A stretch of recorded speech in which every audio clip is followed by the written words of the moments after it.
Yan ang tanong na kailangan masagot in game number 2 dahil napaka-importante ng game 2 na ito for both TNC Pro Team and Twisted Minds. Para sa TNC Pro Team, if they are able to secure this game number 2 ay rekta playoffs na ang TNC Pro Team, a feat na magagawa nilang back-to-back playoffs matapos ang napakatagal na ng slump entering season 15 and 16. Para naman sa Twisted Minds, kung hindi nila makuha ang larong ito ay sasaialay na nga nila sa mga ibang teams yung kanilang fate patungong playoffs. Welcome to game number 2 of our first best of 3 series. Ano kaya magiging kapalaran ng dalawang teams na ito? Sobrang depende yun if this lineup na may YSS and the Nathan can farm up to a point na nakakatakot na sila. Pero sobrang wombo-combo din kasi yung lineup ng Twisted dito eh. Oo, ibang klase din kasi yung wombo combo ng Twisted Minds. Pagpasok dito sa labang ito, the Throne of Ruin, the Tectonic Charge, napakadaming crowd control. Even the yin-yang overturn na manggagaling dito kay Sean. Parang overload pa na talaga ng crowd control. Yeah. That will allow them na magkaroon ng enough time para mag-deal ng damage itong si Nosha as well as the MP the King. Oy! Naturally wins this. Alam naman natin, Eagles talaga Nathan on almost all matchups. Siguro lalamang lang siya sa Moscow dahil dun sa range. Pero kung laban sa Granger na isang strong laner, magiging maganda to. And interestingly, nag-Festival of Blood. Nosha as the second emblem. So ito yung basically he will get advantages at pag-spellbound maaga pa lang. And not to mention wala pang ulti din itong ating Nathan. So the range is a big problem for him. Nako! Nako! Oh my goodness! Nagamit yung flicker. Muntikan pa! Makatakas ng bahagya. Pero for the meantime, that's a lot of resources pushed off from the XP lane of Twisted. Oo, parang hindi yata na-reset ni Lanzo kanyang passive ng as much as he wants to. Kaya naman hindi nakapag-sustain. And I think looking at items coming in from 3 Martizi, maagang short sword din kasi maagang dagger ang kanyang kinuha sa larong ito. Dalawa nawala dito kay Lanzo. Bukod dun sa flicker used doon sa moment na yun, nawalan pa siya ng isang cannon minion and 1 melee or range minion. So, malaki ang lamang ni Trimar. Pati yung crab pala, nawala sa kanya. For sure. Kaya kailangan alalayan muna siya dito ni Kaloy kasama doon sa baba ni MP. Pero si Zaida, sabi niya, pwesto lang muna. Yeah. Spot lang and he is gonna be fine. 3 more items. Mabagal lang ang pacing ng larong ito. Still no kills. 2 minutes in. Nagpapa-level 4 muna mga dalawa. Pero si Lanzo, delikado naman ha. Clash na clash talaga sila ng mahagya. Lanzo going down for first blood. Nagamit din yung flicker dito ni Kaloy. Grabe, ubos na ang mga bala dito ng Twisted Minds. Maaga pa lang TNC nagwawala. Oo, 2-0 na agad para sa TNC Pro Team at mukhang itutuloy pa nila sa pinakaunang pag-home ng larong ito. At hindi na ata makakapag-contest pa ang Twisted Minds. Ang purple buff ngayon ay mamata ni Chakdo. That's the turtle secured para sa side ng TNC Pro Team. At wala atang makukuha ang trade ng Twisted Minds para doon. Malaki ang lamang ngayon ng TNC, especially on that XP lane. Bukod sa namatay doon si Lanzo, hindi siya umabot doon sa death nung cannon minion, which also has that XP card. So, hindi ganun kaganda para dito sa Twisted Minds yung trade na yun, especially because they've lost 2 members. Then Zaita getting 1 assist. Ang saving grace dito sa Twisted Minds, hirap na hirap ang Nathan ni Benny Cutie. Alright, Throne of Ruin gamit agad Lanzo and 3 Martis hindi na makakatakas pa. Sabi nila, laban naman tayo. It's our turn to shine. And that is gonna be 1 down. Magandang balik mula sa Twist. Oh, and that actually equalizes the game. Ang ganda naman combo nun. Pang-setup lang yung Throne of Ruin para sa magandang tech charge ni Kaloy. Linis. That looked very clean at biglang naka-recover, biglang nakahinga ng Twisted Minds. Yan naman talaga ang hinahanap doon ng Twisted Minds. Makahinga ng early game, especially tulad na lamang na binanggit nyo kanina na super late game. Ang lineup ng TNC Pro Team dito, you have Zaida on the season Shin. Si Benny Cutie ay naka-Nathan. Kaya naman dapat talaga ilamang ang Twisted Minds dito sa early parts ng ating laro. Pero Benny, nakipagsabayan, bumalik sa kanya shadow here. Obviously, maganda yung DPS and si Chakno may stand din na kailangan abangan dito. Si Nosha, hindi siya pwede basta pumasok. Inaantay si Kaloy. It's Sean going for a dive here. It's a 4-man dive, possibly from Twisted. Sabi nila, wag muna. Oo, pero at least yung gold crab ay nakuha ng Twisted Minds. If you are Twisted Minds, Wolf, ano ba yung pinaka-focus dapat ngayon ng kupunang ito? They have to re-stabilize dito sa Twisted Minds, i-activate si MP the King on the right moment, and most importantly, itong lead na meron si Nosha over Penny Cutie na halos 1,000, kailangan nilang gamitin. Kailangan nilang ipang-bully to sa Twisted Minds. So what does that mean? Kailangan ito si MP the King as well as si Nosha connecting together will deal the damage against TNC, continuously siege at i-secure yung mga remaining turtles natin. And so far, yung mga remaining turtles natin, dalawa na lamang with the second spawning already. Nakahawakan agad ng side ng Twisted Minds ang turtle na ito. Pero nandiyan naman si TNC para mag-contest. Lancy and Chakno giving vision, zoning out members coming in from Twisted Minds. Papatulan nata yung trip ni Chakno dito No, napakaling contest dito gagawin dito. Throne of Ruin, Lansu layered once more with a tech charge. Ubus agad ang buhay ng ating Hylos. Hindi makapasok si Zaida doon at tuloy ang bagong para dito sa Twisted Minds. Man, this scary Alice is really doing everything right. Kaloy up front as well. Parang imposibleng tagusan, Umi. Magandang combo mula sa Twisted Minds. Kaya naman pala, prioritize dito first because that Grok is because it is gonna be set up by this Alice. Yung Alice na nag-flicker Throne of Ruin sa may Mark charge talagang sure na kukonekta sila at hindi natitigil dito ang Twisted Minds. Wow, ibang klaseng pag-set up at rotation mula dito sa Twisted Minds. At nahawakan na nga nila ang isang 500 gold lead. Pero may counter ang side ng TNC Pro Team doon sa may bandang mid lane. Hindi na nga nila itutuloy pa ang kanilang binabalak. Twisted Minds na may hawak ng kalamangan. Ito na ba ang hinihintay na timing ng twist? This could be it. Kasi nakuha na nila yung gold na kailangan nila. They actually allocated the right gold in the right hands. Nakita nila natin dito, 3,000 gold na. Itong si MP the King. You also have 3.81k gold dito kaya Nosha on his route para sa Sky Piercer. Pagdating at makuha na nila yung Sky Piercer na yun, ito na talaga yung chance para sa Twisted Minds na gumamit na mag-clash na mag-clash. Big conceal ka sa TNC dito. Mula sa likod, hindi yata yan i-expect dito ng Twisted Minds. There goes that glorious pathway and the big AoE na uubos. Abang HP bar nagtatalunan na sabay-sabay. But Zaida with the comeback mula sa likod. Decent frontline mula kay Lansu and Kaloy. Here comes MP the King possibly for the cleanup. There it's gonna be a double kill for Sean. Uy, may nakuha pa rin ang TNC doon. Pero lamang pa rin ang Twisted Minds ng 1,000 kalahati. For Sean, burst lamang ng bagya. TNC Pro Team, ano bang hinihintay nila na mangyari dito?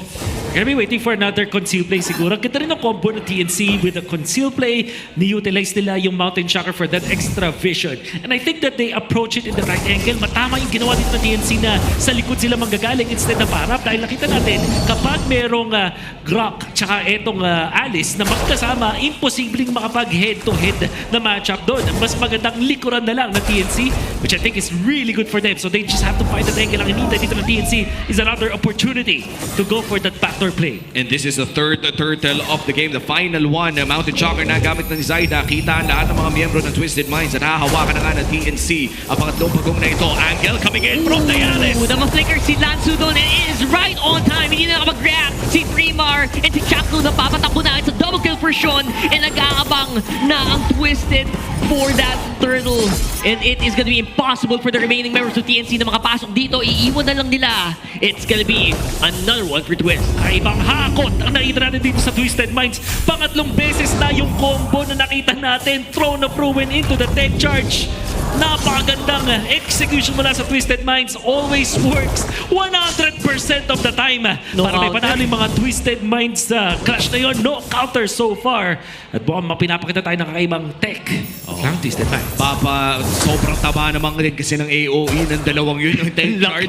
Pati yung Throne of Ruin. Kaya naman itong kalamangan ng Twisted Minds ay lolobo lamang. 3.5k already. Getting a turn as well. Doon sa may bandang itaas pero mid-lane pa rin ang high contention para sa pares na kupunan. TNC Pro Team still trying to mitigate the damage. Nakapag-farm pa rin naman dito si Zaida. Pero ano pa yung masasabi nating power spike ng Yizun Jin dito? Gonna be waiting for 3 items sa Yizun Jin. I'm not sure kung mag-defensive item siya after nung kanyang endless battle. Kasi so far ngayon ano siya War Axe after the Hunter Strike. So what I'm trying to say here is kailangan ng konting kunat ng TNC in a way na parang kailangan na nilang i-survive yung salvo ng Twisted Minds. If they do survive yung Throne of Ruin into the tech charge, tapos makakapag-money back etong si Zaida with the lifesteal of this potential endless battle, dun siguro. So, what I'm trying to say here is, kailangan konting-konting sustain ng TNC. Saktong tiis bogey, no? Saktong-sakto kumuha na rin ng Oracle dito si side ng 3mar. And nung nasilip nga natin sa ating Infinix in-game equipment, MP the King mukhang rekta ng Blade of Despair para sa side ng Twisted Minds. No? Mukhang tinapon na yung War Axe. Rumekta na ng BOD. Ano yung TNC kasi I think they have so much sustained DPS, walang burst, so kailangan basically from re-hits, both the YSS and the Nathan. So, what chance do you get pag may batong pumunta sa mukha mo? Oo. And ayan na nga. That's gonna be the mid lane turret na masesecure ng Twisted Minds. Recta Lord na rin. Babakuran nila ito. This is the first Lord of the game and Twisted Minds ang may control. For the longest time ng early game, para bang nahawakan ito ng TNC Pro Team. Pero ngayon parang hindi man lang makakalapit ang side ng Phoenix Army. And that's gonna be Twisted Minds na makakakuha ng pinakaunang Lord ng larong ito. Definitely the right decision sa Twisted Minds na i-blitz yung Lord na yon. Hindi man lang nakatingin. Yung TNC wala man na nakasilip. The fact na naging patient na Twisted Minds, hindi sila nag-pop ng mga ultimate nila dun sa turret push in the mid lane despite having the angle. Saving it para dun sa Lord fight to make sure na yung TNC ay hindi magkakaroon ng tsansa makakontest ng Lord. Well done, Twisted Minds. Yeah, for TNC though, I feel like they're doing exactly what they need to do kasi sobrang super late game talaga ng Nathan. He has no choice but to farm up max items into one of the scariest DPS heroes in the game. Na literally buong team pwede mo yung AoE. That's so, true. ang tanong, mahanap mo ba yung pwestong yun? Mahanap mo ba yung opening to do what you're supposed to do? Well, for TNC Pro Team, kailangan lang talaga nilang bumili ng oras para mabigyan ang Nathan ng isang napakagandang item set na medyo malayo pa. No? I think this is gonna be the Blood Wings sa pagsilip natin sa Infinix in-game equipment. Meron pa namang Holy Shields doon sa may bandang itaas pero may flicker din dito si Kaloy. Kailangan mag-ingat in terms of pwestuhan kasi anytime pwede pasukin! Naku po na dahil, the King almost going down pero it will just be a shadow out mula dito sa Hayabusa as a lot of the defense is removed from TNC though. Conceal. Conceal, use the Chapter, hinahanap niya sa NP. Throne of Ruben! There's a Throne of Ruben, pumasok na mga si Danzo and that's all the DPS removed almost from TNC. Buhay pa naman pero 3mar papasok na and looks like MP King, the timing is right for that shadow kill. It's gonna be free down for TNC and the minion waves are cleared pero the damage has been done. Grabe ang bagyo ng Twisted Minds. Pabugso-bugso pero tuwing bumabagsak, malalaki yung droplets ng ulan pare. Grabe, intense! Masakit. Na rainstorm na itrapid din pala sa Twisted Minds. Mamaya pa mabubuo ang bagyo ng TNC. They're gonna have to wait their time. Flicker in! Pero nun! Entropy used up by Fennec Cutie pero hindi magiging sapat. Chakno try to clear the minion waves. Sabi niya, buy time lang tol. Pero it looks like it will not be enough. It's gonna be inhibitor down as well. 2 inhibitor turrets ang nakuha ng Twisted Minds at lolobo pa mas lalo ang kanyang gold day to a 7.7k. At makikita natin sa ating Infinix in-game equipment na yung 2,000 sa 7k na yun ay nasa kamay ni Sean against Lancy. Ito yung masakit na kagura na kapag nadikitan ka ay sure na dead ball. At kaya naman na pa Twilight Armor na itong si Chakno just to be able to survive that. Na Twisted Minds, yung kaninang nagsastruggle na alis laban sa isang Arlot na dinayan ng mga minions maraming beses. Ngayon ay lamang na ng 1,000 over TNC. Nag-contribute dun sa gold lead na meron dito ang Twisted Minds. And more than that, yung idea, yung play na ginagawa dito ni Lanzo, never mind what happened dun sa early game. Kalimutan na natin yan. Mas mahalaga yung mga team fights na inaipapanalo ng Twisted Minds dahil lang sa ginagawa ni Lanzo. And now, with this Lord, this is the second Lord of the game. Napaka-importante for Twisted Minds na mas-secure din ito para magpatuloy lamang ang snowball.